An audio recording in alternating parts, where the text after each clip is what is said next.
সকাল বন্ধুরা, তোমরা কেমন আছো? নিশ্চয়ই ভালো আছো, সুস্থ আছো। তো আজকে এখন বাজে 9টা, চা খাচ্ছি। চাটা একাই খাচ্ছি। এখন দেখবে ঘুমোচ্ছে, এখন বেরিয়েছিল ঘুম। শীতকালে যেন ঘুম যেন ওর মানে পিছু ছাড়ে না। এই দেখো দেখো, একবার বেরিয়েছিল, কাজ বাজ করে এসে আবার শুয়ে পড়েছে। চা খেতে ডাকছি। আমার বর না খুব ঘুম কাতুরে বলতে গেলে অনেক সকালবেলা উঠেছে। সকালবেলা উঠে লাইটের কিছু কাজ ছিল, সেটা করে এসে মোবাইল দিতে দিতে আবার ঘুমিয়ে পড়েছে। তো আমি মাঝে মাঝে ভাবি যে প্রচুর তো পরিশ্রম করে, আবার তো এক্ষুনি কাজে বেরোবে, পরেই টিফিন খেয়ে। তো আমি আর ডিস্টার্ব করি না, আর চাটাও করিনি। আমার হাতে চা না খেলে ওর কথা হচ্ছে, বউর হাতে না চা খেলে ওর যেন ঘুম ভাঙবে না। তো চাটাই করে ডাকছি আমি।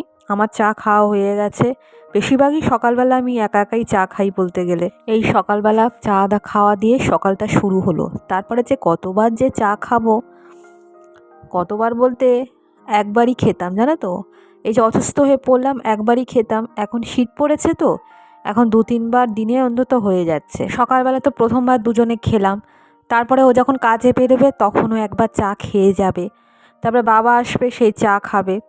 তারপরে আবার বেলার দিকেও চা করতে হয়। কাজ থেকে এসে বলবে চা রাখুনি। ওই জন্য শীত পড়েছে তো এখন একটু চা যদি খাওয়া যায়, আর আমরা বেশি সময় চাটাই খাই, ওই জন্য কোনো অসুবিধে হয় না। রেখেছিল আর কটা বাটি সব দিয়েছিল, ছোট ছোট বাটি। এগুলো অবশ্য কাজে লাগিনি। বাটি আর কটা প্লেট, এগুলো সব এক জায়গায় করে রাখি, কখন কি কাজে লাগে। আর এইগুলো তুমি হচ্ছে একটুখানি উপরে রেখে দাও, বাংকারের উপরে, কারণ এইগুলো খুব দরকারি জিনিস। ঠিক আছে, মোবাইল দেখতে শুরু করলো।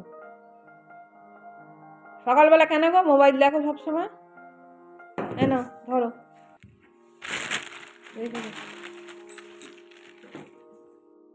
আগের দিন আমার জন্মদিন ছিল, তো রাত্রেবেলা আর রান্না টান্না কিছু করিনি। চিকেন রোল এনেছিল আর চাউ এনেছিল একটা প্যাকেট। তো চিকেন রোলটা দুজনে খেয়ে নিয়েছি, চাউটা আর খেতে পারিনি। তো আজকে সকালবেলা গরম করে দেব। আজকে টিফিনটা বেশ ভালোই হবে, এরকম যদি এগ চাউ খাওয়া যায়। কিন্তু বলতো শরীরের পক্ষে খারাপ, কিন্তু এক আধ দিন খেলে কি আর হবে। তো আমি ওকে বলছি যে জলের বোতলগুলো ভরে দাও, কারণ ওই বসে বসে কন্টিনিউভাবে করা যাবে না। আমি ভরতাম, কিন্তু ওকে একটুখানি কাজ দিই। আর কোমর ব্যথা করছে বলছে। আর এইখানে চিংড়ির চপ হচ্ছে দিয়ে গেল, চিংড়ি দিয়ে বেসন দিয়ে পাশের বাড়ির পাখি দিই। তো এইটা রেখে দিচ্ছি, এখন চিংড়ির চপ খেলে না অ্যাসিড হয়ে যাবে। দুপুরবেলা গরম করে খেয়ে নেব।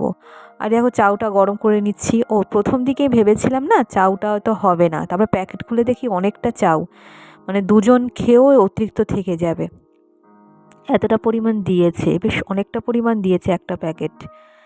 তো চাউটাই যেন গরম করে নিলাম, ওকে খেতেও দিয়ে দিয়েছি। বেগুনি করেছিলাম, কিছু কিছু বেগুন বাদ গেছে, পোকা ধরে গেছে। এগুলোই বাদ দিয়ে চচ্চড়িতে দেবো। কি রান্না করবো তাই চিন্তা করছি। এই একটা বিশাল ব্যাপার, কি রান্না করবো। পেঁয়াজ কলি, শিম কেটেছি, আলু কেটেছি। আলু,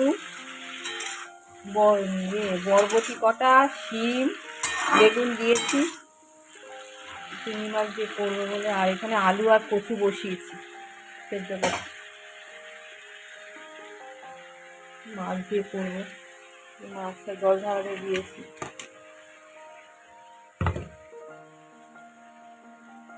কটা বাজে? হ্যাঁ, কটা বাজে? 12টা বাজে চললো, এখনো বেরোতে পারলো না।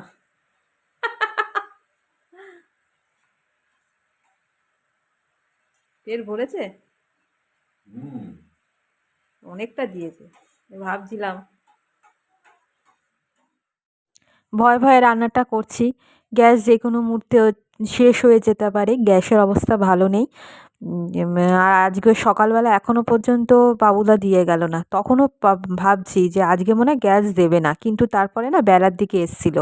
আর আমার বরকে বলছিলাম যে আগের মাসে যখন বাবুদা গ্যাস দিতে এসেছিল তখন বলছিল যে কেওয়াইসি করেছি কিনা, মানে গ্যাসের অফিসে গিয়ে আবার নাম দরখাস্ত করতে হবে। তো ও বলছিল দেখি আজ বেলার দিকে যেতে পারি গ্যাসের অফিসে, তুমি বই টইগুলো সব ঠিক করে রেখে দিও।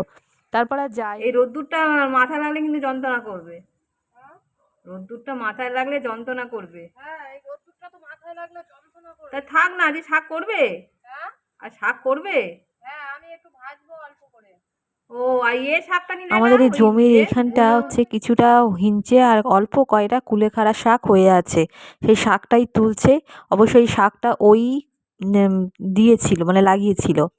আর এই বাড়ির এই সামনে যে বাঁদিকে যে জমিটা, ডান দিকে যে জমিটা আছে, শাক হয়ে আছে। ওই শাকটা খেতে খুব ভাল লাগে চচ্চড়ি করলে। তো ওইটা ইচ্ছা আছে একদিন করার।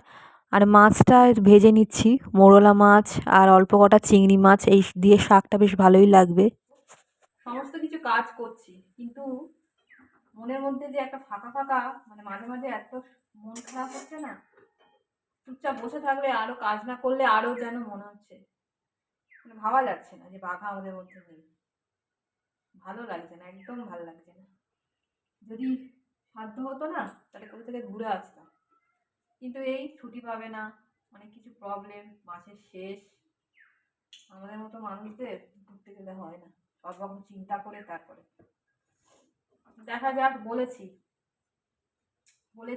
তুই যাওয়ার জন্য, তবে এই মাসে হবে না, শরীরটা ভালো নেই আমার, এটাও একটা ব্যাপার, সব রকম আছে। বলবো বন্ধুরা, ভালো লাগছে না, একদম মন মেজাজ একদম খারাপ হয়ে আছে।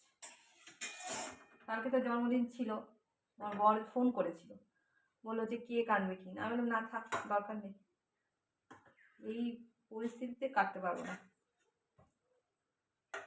আমার সন্তানের মতো দেখতাম না, ভাবা যাচ্ছে না বন্ধুরা, মন তো কেঁদে কেঁদে মানে হয়ে যাচ্ছে, মাঝে মাঝেই ঠান্ডা চলে আসছে। কতদিন এখন থাকবো জানি না, ভগবান জানে। মনে হচ্ছে আরেকটা নিয়ে চলে আসি, আরেকটা মানে এই শূন্যতাটা তো অন্তত কিছুটা হলেও আসবে, কিন্তু আবার সেই হবে, থাকবে, আবার আমাদের থেকে চলে যাবে। আমরা তো ওর আগে যাব না, আমাদের বয়স আর ওদের বয়সের সঙ্গে অনেক তফাৎ। আবার একটা দায়িত্ব, দায়িত্ব থাক, কিন্তু ওই যে ছেড়ে যাওয়াটা, ওটা যেন নেওয়া যায় না। যাকে মাছটা ভাজছি, মাছটা ভেজে ঝালটা বসিয়ে দিয়েছি, আর একটুখানি অন্য কিছু কাজ করার ইচ্ছা আছে।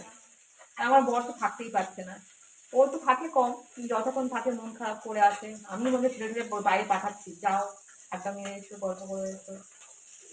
বলে তুমি একা একা আছো রাত্রেবেলা, আমি যাবো না, তোমার যেটা কাজ তুমি সেটা করো, মানে তোমার যেটা, যাও ক্যারাম খেলো, হাজি হাজি থাকো, আমি চেষ্টা করছি, দেখা যাক। এই মাছটা ভাজছি, কালো জিরে আর টমেটো, আদা বাটা, একটু পেঁয়াজ বাটা দিয়ে দিয়েছি,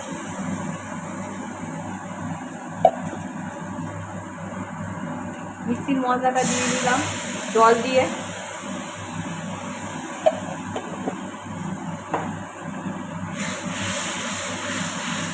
এই যে মশলাটা কষাচ্ছি, তার মধ্যে এই কুচিনা চলছে তো, ওই জন্য অনেকটা লাগছে।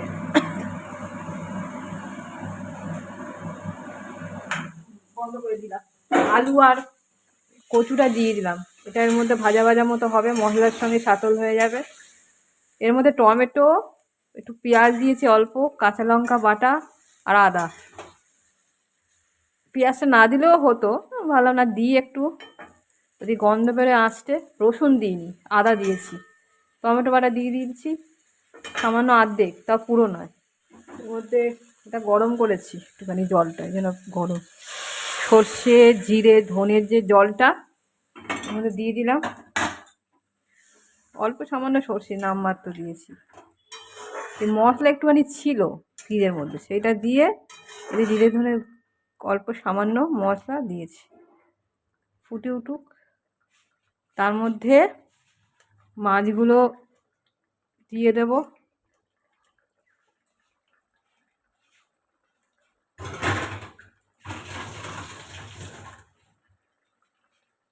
ধনে পাতা দিয়ে দিলাম, ভাবছিলাম ধনে পাতা দেবো না, তারপরে ধনে পাতা অল্প একটুখানি আছে, দিয়ে দিলাম। হ্যাঁ হ্যাঁ, না না না, আরে খুব দুঃখের মধ্যে আছি জানো, বাঘা মারা গেছে। কবে শুনেছো? ও, তোমাকে দেখে কিরম রেগে যেত বলো? তোমাকে দেখে কিরম রেগে যেত বলো তো? সত্যি কি আমার বর কাজে বেরিয়ে গেছে, আর দেরি করে আসলে হয়? চিরশত্রু, কি রেগে যেত বাঘা। বাবুদা বলছিল যে বাঘার মতনই আরও 2-3টে কুকুর আছে না, ওনাকে দেখে একদমই সহ্য করতে পারে না। আসলে ওই লাল রং আর ওই লাল বস্তুটাকে দেখে ওরা একদম ঘাবড়ে যায়। তো এসছে, তো টাকা রেখেছিলাম, এমনি কোনো অসুবিধা হয়নি। সকালবেলার দিক দিয়ে ভেবেছিলাম হয়তো আসবে না, কিন্তু একটু বেলার দিকে গ্যাসটা দিয়েই গেল। তো আমাদের এমনি কোনো অসুবিধা হয় না টাকা থাকলে নিতে, কারণ আমাদের ডবল সিলিন্ডার। রাস্তা হয়ে গেছে তো অসুবিধা হয়? এখান দিয়ে আসতে অসুবিধা হয় কোনো? হয়েছে, বেরিয়ে চলে এসেছি। ও সাইডে এগুলো ফেলা আছে বলে। হ্যাঁ হ্যাঁ, ঠিক আছে।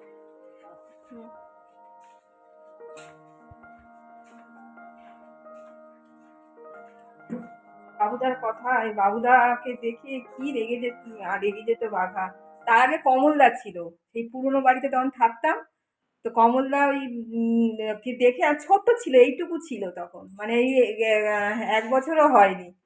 ড্রেনে পড়ে গেছিল ভয়তে। সেই থেকে ওর কি ভয় গ্যাস দেখে, মানে ও রাস্তা দিয়ে খালি দেখতো গ্যাসের গাড়ি গেলে, ওই বাড়িতে জানলা ছিল, ওই গ্যাসের গাড়ি দেখবে আর ঘো ঘো করবে। প্রচন্ড মানে রেগে যেত গ্যাসের দিকে।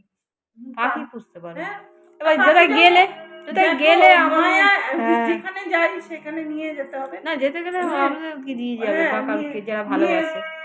নিয়ে যেতে হবে।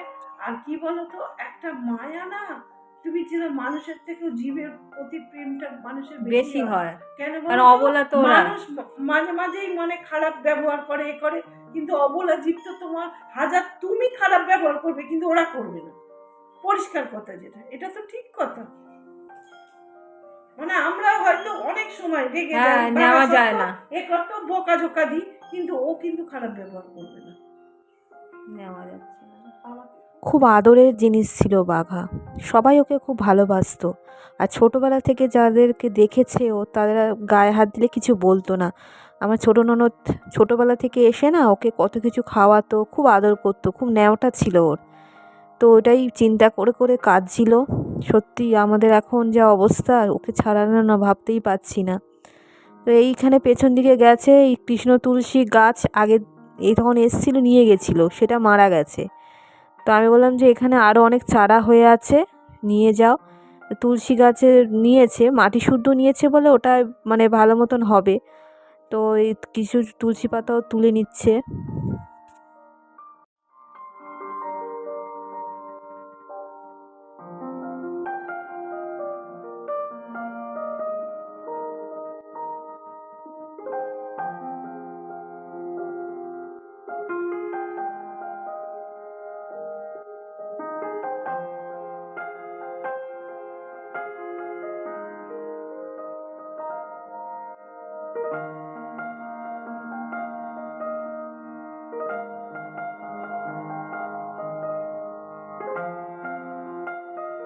এখন 2টোর সময় জল দিয়েছে টাইম কলে, তো ওকে বললাম 2টো বালতি মতো জল নিয়ে এসো। সকালবেলা এনেছিল জানো তো, সকালবেলার জলটা একদম ঘোলাটে ছিল। তো ওই জল কি করে গোপালকে স্নান করাই, তারপর ঠাকুরকে খেতে দিই। তো ওই এখন জলটা নিয়ে এসছে পুরো পরিষ্কার। আবার ভুসো চিংড়ির ভাজা, এটা হচ্ছে আজকের বিশেষ বিশেষ মেনু। তো এই চিংড়ি ভাজা আবার দিয়ে গেছে পাশের বাড়ি থেকে। তা এই দেখো আমি রান্না করেছি, যেটা হচ্ছে পাঁচমিশালির তরকারি করেছিলাম মৌরলা মাছ চিংড়ি মাছ দিয়ে। এটা কিন্তু দারুণ খেতে হয়েছিল। এরম এটা নিরামিষও কিন্তু খেতে ভালো লাগে, এখন শীতকাল তো। আর এই পেঁয়াজ রসুন কেটে রেখেছি যদি ভাত পাতে খায়। আর কালকেকার কিছু তরকারি রয়েছে, সেটা হচ্ছে ফুলকপি আলু দিয়ে মা দিয়েছিল, আদা বাটা দিয়ে জিরে বাটা দিয়ে নিরামিষ তরকারি, এটাও কিন্তু খেতে দারুণ হয়েছিল। একটু ডাল আছে, আর এই বড়া, এই ভুসো চিংড়ির বড়া। তো আজ ভুসো চিংড়িটা এমনি আমিও খেতে খুব ভালোবাসি। আর এই তো লাস্ট পাতে এই লাস্টে দেখাচ্ছি, এটা হচ্ছে পার্শে মাছের ঝাল কচুমুখী আলু দিয়ে। এই হচ্ছে আজকে দুপুরবেলার মেনু।